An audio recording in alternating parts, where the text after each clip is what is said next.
Middle east में जारी जंग ने अब एक नया और बेहद खतरनाक मोड़ ले लिया है। ईरान की राजधानी तेहरान इन दिनों सिर्फ मिसाइल और बम धमाकों से नहीं बल्कि एक और अदृश्य खतरे से जूझ रही है। शहर का आसमान काले धुएं के गुबार से ढक गया, दिन में भी अंधेरा छा गया है और अब लोगों के मन में सबसे बड़ा डर है कहीं बारिश तेजाबी यानी कि एसिड रेन में ना बदल जाए। तेल ठिकानों पर हुए हमलों के बाद पैदा हुए इस हालात ने तेहरान के करोड़ों लोगों की जिंदगी को अचानक अनिश्चितता और दहशत के साए में डाल दिया है।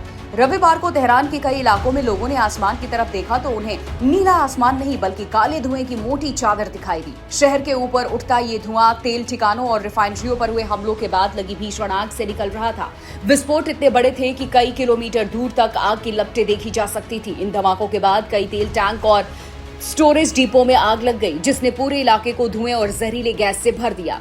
तेहरान की आबादी लगभग 1 करोड़ यानी कि 10 मिलियन के करीब है। इतना बड़ा शहर जब इस तरह के औद्योगिक और रासायनिक धुएं की चपेट में आता है तो खतरा सिर्फ आग तक सीमित नहीं रहता। असली खतरा उस धुएं से पैदा होने वाले जहरीले कणों और रासायनिक गैसों से होता है जो हवा में फैलकर सांस के जरिए लोगों के शरीर में पहुंच सकते हैं। विशेषज्ञों का मानना है कि जब तेल, केमिकल और औद्योगिक पदार्थ जलते हैं तो उनसे निकलने वाला धुआं सल्फर, नाइट्रोजन और बाकी जहरीले तत्वों से भरा होता है। यही तत्व बाद में बारिश के साथ मिलकर एसिड रेन का रूप ले सकते हैं।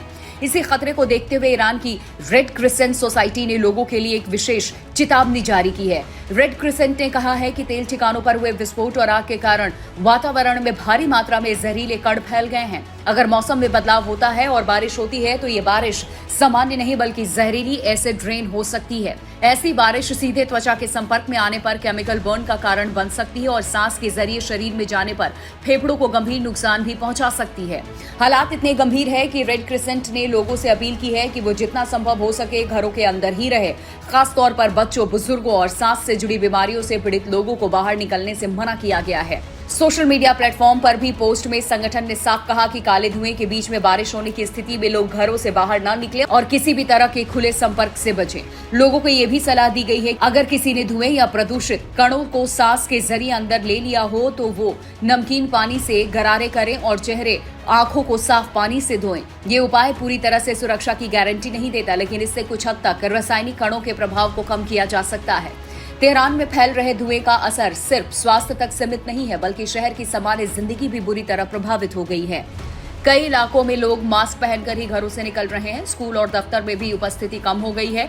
कई जगहों पर स्थानीय प्रशासन ने लोगों को अनावश्यक यात्रा से बचने की सलाह दी है। इस पूरे संकट की वजह मिडिल ईस्ट में तेजी से बढ़ता सैन्य संघर्ष है। हाल ही में इजरायल ने दावा किया कि उसने तेहरान में हमलों की एक और बड़ी लहर को अंजाम दिया है। इजरायली डिफेंस फोर्स यानी कि IDF के मुताबिक इस ऑपरेशन में कई अहम सैन्य और सुरक्षा ठिकानों को निशाना बनाया गया।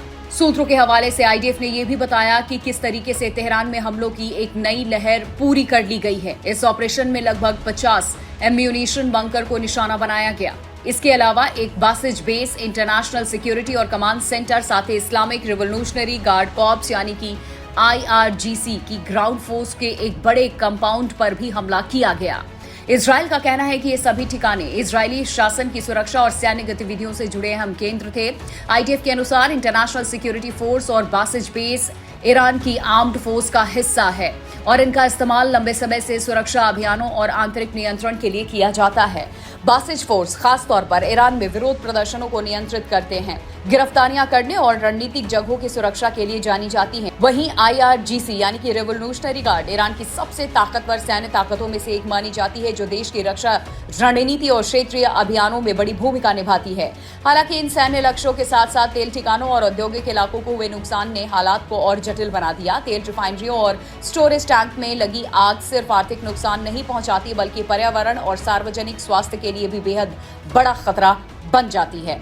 ईरान की रेड क्रिसेंट सोसाइटी का दावा है कि अमेरिका और इजरायल के हमलों में अब तक देश में करीब 10,000 सिविलियन ढांचे भी प्रभावित हुए हैं। इनमें घर, फैक्ट्रियां, गोदाम और कई अन्य औद्योगिक ढांचे शामिल हैं। हालांकि इन आंकड़ों की स्वतंत्र पुष्टि फिलहाल नहीं हो पाई है, लेकिन ये साफ है कि युद्ध का असर अब सिर्फ सैन्य ठिकानों तक सीमित नहीं रहा। तेहरान के ऊपर छाया काला धुआं इस बात का प्रतीक बन गया है कि आधुनिक युद्ध सिर्फ गोलियों और मिसाइलों से नहीं लड़ा जाता। इसके असर हवा, पानी और पर्यावरण तक फैल जाते हैं, जिनकी कीमत आम नागरिकों को चुकानी पड़ती है। अब सबसे बड़ा सवाल यही है कि अगर ये आग और धुआं लंबे समय तक जारी रहा तो तेहरान की हवा कितनी जहरीली हो जाएगी।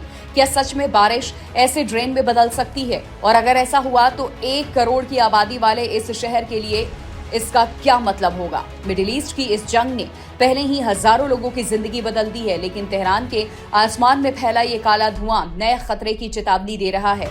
ये खतरा ऐसा है जिसे मिसाइल डिफेंस सिस्टम भी नहीं रोक सकते, क्योंकि ये हवा के साथ फैलता है और हर सांस के साथ लोगों के शरीर में पहुंच सकता है।